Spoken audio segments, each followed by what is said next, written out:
Hello, everyone. Welcome back to another episode of the English Learning Podcast, where we help you become a confident English speaker one step at a time.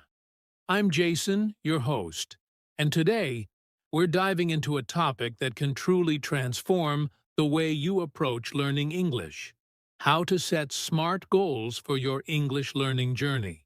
Hi, everyone. I'm Julia, your co-host, and I'm super excited about today's topic. Setting goals might sound simple, but trust me, having the right kind of goals can make all the difference in how effectively you learn English. Absolutely, Julia. You know, many English learners struggle because they don't have a clear plan. They often feel lost or unmotivated because their goals are too vague, like, I want to speak English fluently. But what does fluency really mean? How do you measure it? Exactly, Jason. That's why we're going to talk about SMART goals today. Goals that are specific, measurable, achievable, relevant, and time-bound. These are not just buzzwords, they're a proven framework to help you succeed in learning English. By the end of this episode, you'll know how to set goals that are not only realistic, but also powerful enough to keep you motivated and on track. So, grab a notebook if you can, and let's get started. So, Julia, let's start with the basics. What exactly are SMART goals? I think many of our listeners might have heard the term, but they might not fully understand what it means. Great question, Jason. SMART is actually an acronym. It stands for specific, measurable, achievable, relevant, and time-bound. These 5 elements are what make a goal clear, actionable, and more likely to succeed. Let's break each one down. That sounds interesting. Can we start with the first one? Specific? Of course, a goal needs to be specific, meaning it should be clear and detailed. For example, instead of saying, I want to improve my English, you could say, I want to learn 20 new vocabulary words related to travel. This gives you a clear focus. I see. So, being specific helps you know exactly what you're working toward. What about measurable? That's the second key. A goal should be measurable so you can track your progress. For instance, if your goal is to learn 20 words, you can easily measure if you've learned all 20 by the end of the week. It's like having a way to check if you're on the right path. That makes a lot of sense. Now, what about achievable? I feel like this is where people might set themselves up for failure sometimes. Exactly, Jason. A goal should be achievable, meaning it should challenge you but still be realistic. For example, saying, I want to become fluent in English in 1 month might be too ambitious. Instead, aim for something like, I want to be able to hold a simple conversation about daily activities in 1 month. Got it. So, it's about finding the balance between challenging yourself and being realistic. What does relevant mean in this context? Relevant means your goal should align with your overall learning purpose or needs. For example, if your main focus is improving speaking skills, your goal could be practice speaking English for 10 minutes every day. It wouldn't make sense to spend hours on grammar exercises if that's not your priority right now. That's a great point. And the final one, time-bound? This is super important. A time-bound goal has a deadline, which gives you a sense of urgency. For example, instead of saying, I'll learn new vocabulary, say, I'll learn 20 travel-related words by the end of this week. Deadlines keep you accountable and prevent procrastination. So, to sum up, SMART goals are clear, trackable, realistic, focused on your needs, and tied to a deadline. Julia, do you think this framework can work for everyone, no matter their level of English? Absolutely, Jason. Whether you're a beginner trying to master basic sentences or an advanced learner working on fluency, SMART goals can guide you. It's all about breaking your big dreams into manageable steps. Perfect. I think this gives our listeners a solid understanding of SMART goals. Shall we talk about why they're so important for English learners next? Yes, let's do that. All right, Julia. Now that we know what SMART goals are, let's talk about why they're so important for learning English. I mean, can't people just study without setting formal goals? Well, Jason, it's definitely possible to study without formal goals. But here's the thing. Without goals, you're more likely to lose focus, feel overwhelmed, or even give up. SMART goals act like a roadmap, showing you exactly where you're going and how to get there. That's a great analogy, Julia. I imagine it's like trying to drive to a new place without a GPS. You might eventually get there, but it'll take longer and feel frustrating. Exactly. And let's not forget the motivation factor. When you set SMART goals, you give yourself small wins to celebrate along the way. For example, if your goal is to learn 5 new English phrases for work, you can feel a sense of achievement when you've mastered them. That makes sense. It's like those small wins keep you energized and excited to keep going. Yes, and another reason SMART goals are important is that they help you track your progress. Learning a language can feel like a never-ending journey, but when you can measure what you've accomplished, it reminds you that you're moving forward, even if it's step by step. That's so true. Sometimes learners feel like they're not improving because they don't see the progress they're making. Having measurable goals can really change that perspective. And one more thing, Jason. SMART goals also help you stay realistic. Many learners quit because their goals are too vague or unrealistic. For example, saying, "I want to speak English fluently in 1 month," can be discouraging when it doesn't happen. But with SMART goals, you're setting smaller, achievable steps, which keeps you motivated and confident. That's a great point, Julia. It's all about setting yourself up for success instead of frustration. Would you say that SMART goals also make learning more efficient? Absolutely. When you have clear and specific goals, you know exactly what to focus on.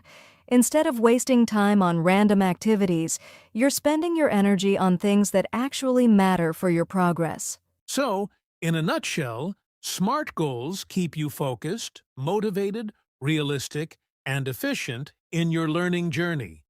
That's pretty powerful. It really is, Jason. I hope our listeners are starting to see how this approach can transform the way they learn English. Definitely. Now, let's move on to the next part. How to create SMART English goals step by step. Sounds great. All right, Julia. Now that we know why SMART goals are important, let's dive into the practical part. How can our listeners create their own SMART English goals? Great question, Jason. Creating SMART goals is simpler than it sounds. It's all about following a step-by-step process. Let's walk through it together. Perfect. Where should they start? Step 1 is to identify what you want to achieve. Think about what's most important to you in learning English. For example, do you want to improve your speaking, expand your vocabulary, or master grammar rules? Start with a clear focus. So, instead of saying, "I want to learn English," you might say, "I want to improve my speaking skills so I can have better conversations at work." Exactly, Jason. That brings us to step 2. Make your goal specific. Instead of saying improve speaking skills, say practice speaking English for 15 minutes every day using a language app or with a partner. I like that. Specific goals feel more actionable. What's next? Step 3 is to make it measurable. Add a way to track your progress. For example, instead of saying, learn new vocabulary, say, learn 10 new business-related words every week and review them using flashcards. I see. Measurable goals give you a way to check if you're on track. What about making them achievable? That's step 4. Make sure your goal is realistic. Think about your time, resources, and current skill level. If you only have 20 minutes a day to study, don't set a goal to read an entire English novel in a week. Instead, aim for something like read 1 page of an English book every evening. That's a great tip, Julia. Unrealistic goals can make you feel discouraged if you can't reach them. What about relevance? Step 5 is to make your goal relevant. Ask yourself, does this goal help me achieve my bigger learning objectives?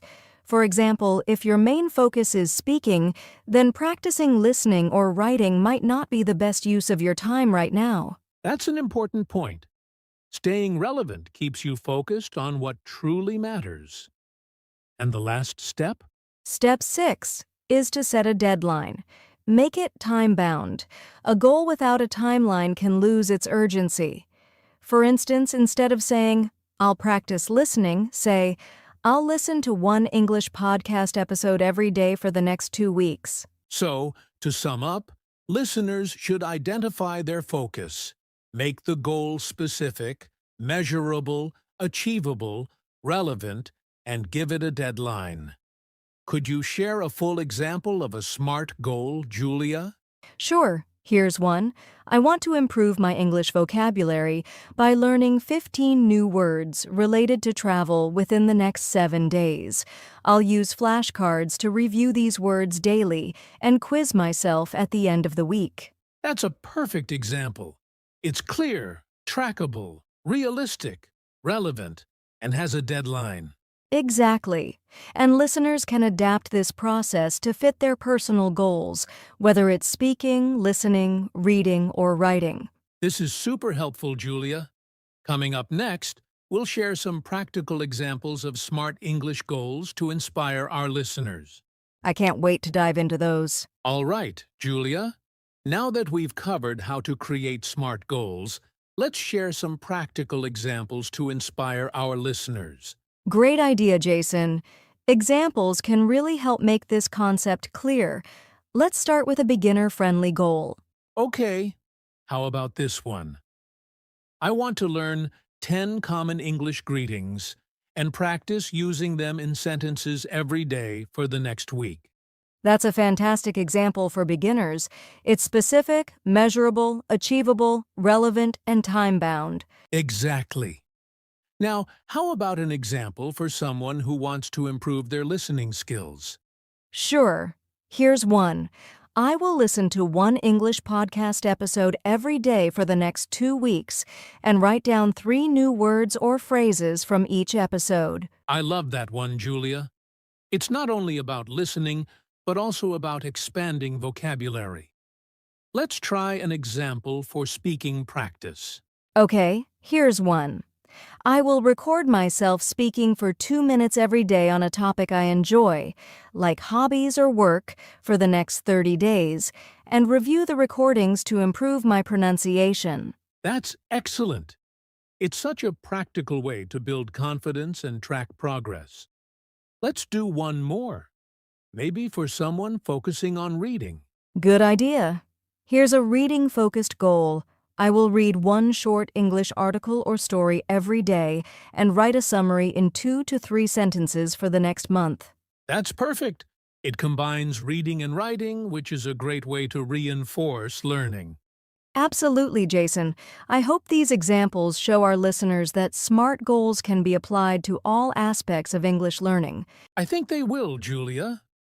Now, let's move on to some tips for staying consistent and motivated when working toward the... All right, Julia, let's talk about something every English learner faces: challenges.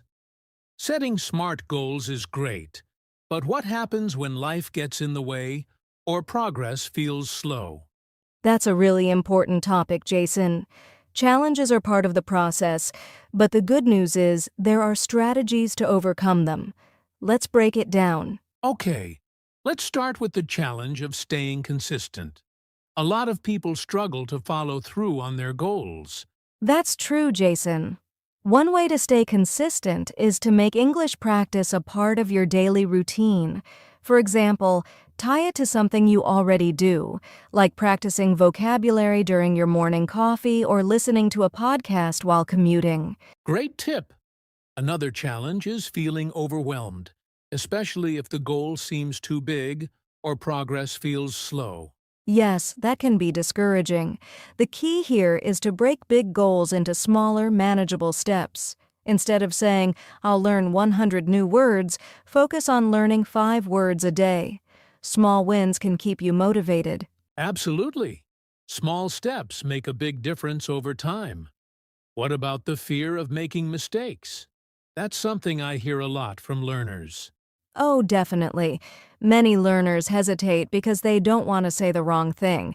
But here's the truth. Mistakes are part of learning. Instead of fearing them, treat them as opportunities to improve. Surround yourself with supportive people, like language partners or teachers, who can guide you. That's such good advice, Julia. And finally, let's talk about the challenge of losing motivation. What can learners do to stay inspired? Great question, Jason. One way is to remind yourself of your why. Why do you want to learn English? Is it for career growth, travel, or connecting with new people? Keeping that reason in mind can reignite your motivation. I love that. It's all about keeping your eyes on the bigger picture. Exactly. And don't forget to celebrate your progress, no matter how small.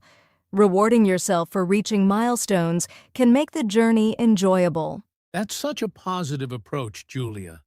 Challenges are inevitable, but with the right mindset and strategies, they don't have to stop you. Absolutely, Jason. Now, let's wrap things up by sharing some final thoughts for. All right, Julia. Before we wrap up, let's leave our listeners with some actionable steps they can take right now to start working toward their smart English goals. Absolutely, Jason. First, take a few minutes today to write down one SMART goal for your English learning. Use the tips we've shared to make it specific, measurable, achievable, relevant, and time-bound. And don't stop there. Share your goal with a friend, family member, or even in the comments below this video. Accountability can make a huge difference in sticking to your goals. That's a great idea, Jason. Also, keep track of your progress. Use a notebook, an app, or even sticky notes to monitor your daily or weekly achievements. And if you're looking for resources to help you, don't forget to check out our playlist, where we cover topics like improving your speaking, listening, and writing skills. Yes, and remember, consistency is key. Even small efforts every day will add up over time. So, listeners, what's your first SMART goal going to be? Let us know in the comments, and we'll be here to support you every step of the way. And if you found this podcast helpful, don't forget to like, share, and subscribe to our channel. It really helps us reach more learners like you. Thank you so much for tuning in, and we can't wait to see you in the next episode. Keep learning, keep growing, and we'll see you next time. Bye for now.